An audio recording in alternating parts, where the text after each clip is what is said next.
Ukázka, jak spárovat terminál Zebra s RFID čtečkou. Najdeme si v seznamu aplikaci 123 RFID.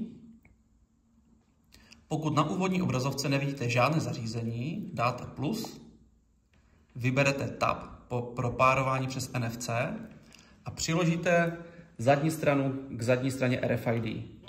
Dokud neuslyšíte signál a nevyskočí vám potvrzení pro spárování. Kliknete spárovat,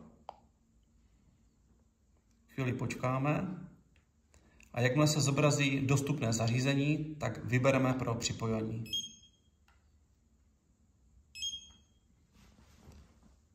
Klikem si můžeme vyzkoušet funkčnost. Tak. Poté aplikaci vypneme a zapneme aplikaci Inventarizuj.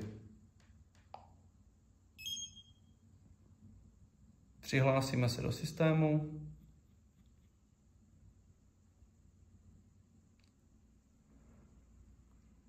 A můžeme skenovat. V případě, že by skenování nefungovalo, zkuste ještě jednou kliknout na symbol RFID tady nahoře. Vše funguje.